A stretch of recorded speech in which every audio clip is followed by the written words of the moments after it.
The RYA Volvo Dinghy Show for me is what the sport is really all about at the grassroots. It's allowing everyone to see all the boats, make some actual decisions. People come here to decide what boat they're going to sail, to get out on the water. That's the bit that I feel passionate about, actually getting people sailing. You know, this is what this show is all about, and I think it's fantastic, and I love to come here. From newcomers to national champions, this is the show for you. A weekend dedicated to everything dinghy, all crammed into the spectacular Alexandra Palace in London. With over 250 exhibitors from sailing clubs, classes and associations to the latest kit and boats, as well as top tips from dinghy sailing experts, the RYA Volvo Dinghy Show is an essential day out for any dinghy sailing enthusiast. From Olympic sailors to sailing novices, the reasons people come to the RYA Volvo Dinghy Show are the same. One of the best things about the dinghy show is that I just remember as a 14-year-old, 15-year-old kid getting my mum and dad to bring me down here and just looking around at all the new cool boats, meeting up with friends and people you've sailed against. I think it's just a great day out. It's just good to see what new dinghies are out, seeing what new concepts are and getting the deals, basically. Yeah. To meet up with old friends and colleagues, see what's new. To look at all the new boats, to meet people and see if there's anything good to buy. I think for anyone that's sort of new to the industry, essentially, or new to sailing, I think it's a really easy opportunity to talk to lots of people, get lots of access to information and see what's out there, really, see what boats are out there. There's a whole range of things in terms of teaching people new things about the sport, so you can pack a lot into one day. Whether you're fanatical about foiling, clued up on cruising, into traditional boat building, looking for your perfect dinghy or just out to see the newest and coolest trends, the RYA Volvo Dinghy Show has it all.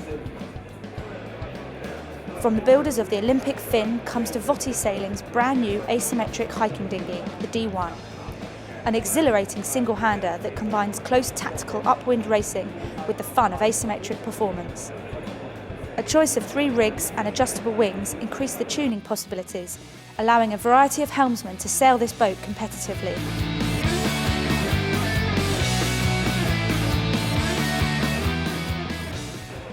The Dragon class were displaying a brand new state-of-the-art Petticrow Dragon. With a newly redesigned cockpit layout, the construction combines technical innovation with tradition and craftsmanship while remaining within the class rules. Whether your interest is in competitive racing, sailing with friends and family, or simply owning a classic wooden dragon, there's something for everyone within this class. Sailors were set to see the light at the Lighting Board Company's stand with the launch of the Evo board, the world's first wire-free trailer lighting board, designed with the sailing enthusiast in mind. Basically, the idea came up born out of frustration with conventional trailer boards. And after 4 years of research and development, we came up with a wireless lighting board system whereby the communications from the car are transmitted back to the trailer lighting board without the need for wires. In doing so, we incorporated a number of other features, such as secure signalling between the two vehicles, so that there's totally incorruptible between a number of vehicles exiting, say, a dinghy park for whatever reason, and also the incorporation of LEDs, light-emitting diodes. On top of that, we've incorporated rechargeable battery packs. One is in service and one is on charge, and from that you get an average of 8 hours continuous use on one battery alone. Chris Somner Dinghy Sales were showing off their latest dinghy. This boat has rapidly become the #1 choice for top 420 sailors around the world. The new Zugomar 420 has been redesigned to give it a finer bow entry. It has also been incorporated with bow scoops so that any water being displaced by going through the waves will attempt to lift the boat up. The finer bow section and longer waterline length does mean that the boat will enter the plane that little bit earlier.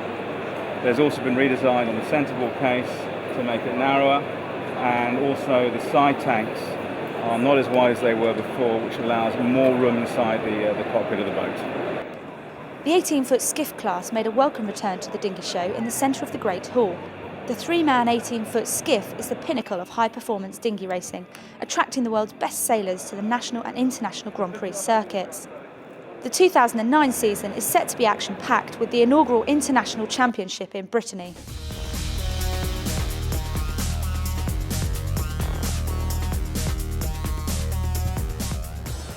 Neil Pride UK is best known as the world's #1 windsurfing brand, but they also have strong links with the sailing scene. This new range of technical clothing is focused at the top end of the dinghy market, and the company aimed to become a major player in the racing sailboat world. The National 12 class unveiled the new Paradigm 2 design, built by Rondar Race Boats. The partnership with Rondar has produced an affordable production boat that comes ready to sail, and has already proved it's a race winner. The National 12 is a development class and a fantastic two-person racing dinghy, popular with sailors of all ages. Taking centre stage in the Palm Court was a foiling feature, boasting the latest high-tech flying machines and showing how sailing has literally taken off. We have four designs of International Moth here, which are the major dinghies that you see foiling in the UK right now. To answer your question, foiling is becoming more mainstream for two reasons. One is there are more boat builders. Secondly, the foilers kind of address different price breaks. And thirdly, the weight, which traditionally people always said that you had to be light. Well, they're boats like the RYA 600, which allow heavier people to foil. But let me show you how everything works. The first thing that the term that most people don't understand is the wand. And this is this little magic wand that hangs down from the front of the boat here. And basically it tracks the surface of the water. So that's always on the surface as the boat comes up and goes down. And that is mechanically fixed to the main hydrofoil, and it adjusts this flap. So when the flap is up, the boat goes down, and when the flap is down, the boat goes up. And that's predominantly how the boats work. They have this wand, and every boat here has this wand. From the ultra-modern to a classic racing boat, the International 14 class was showing sailing through the ages and how this popular class has developed. You can watch our separate report on this feature on Cows Online. On the Red Wing stand, the Goodwood Boat Company were demonstrating traditional boat building skills, highlighting the craftsmanship involved in building an eye-catching classic. This Red Wing will compete in the Nationals later this year. From classic boat building to repairing your dinghy, there were plenty of experts on hand to answer your questions. Sailboat Spares were running GRP and wooden boat repair workshops, showing visitors how to get hands-on with solving those boat problems. Experts were on hand all weekend to give tips and advice on getting the most from your dinghy sailing. World #1 laser sailor Paul Goodison proved to be a big hit on the main stage as the crowds gathered for his talk on sailing faster. Over at the coaching area, visitors enjoyed talks on rig tuning, fitness, nutrition and much more, as well as the chance to quiz the RYA experts on a range of subjects. There was plenty to keep the whole family entertained. A sailing simulator, a chance for visitors to test their fitness against the Olympians, and for the children, a treasure hunt and the Holt Blow Challenge. Sailing through the credit crunch, the RYA Volvo Dinghy Show was a great success for the exhibitors. Yeah, it's gone really well. There's been a lot of interest in the class, and it's been pretty good, really. It's been very busy today. We've not stopped all day, which is absolutely fantastic. Lots of people coming and looking at the stand, looking at our new 30 and 20mm blocks that we've just brought out. It's been very successful. So what is it about dinghy sailing that us Brits love so much, and why do we all continue to go sailing come rain or shine?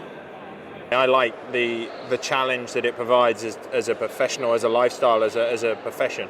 To be honest, I think I love the competition most. I just think it's a fantastic sport to race, and I love how there's no sailing race that's the same. The conditions different, you get different fleet sizes, and it's really complicated, the racing. So for me, I love the competition of it.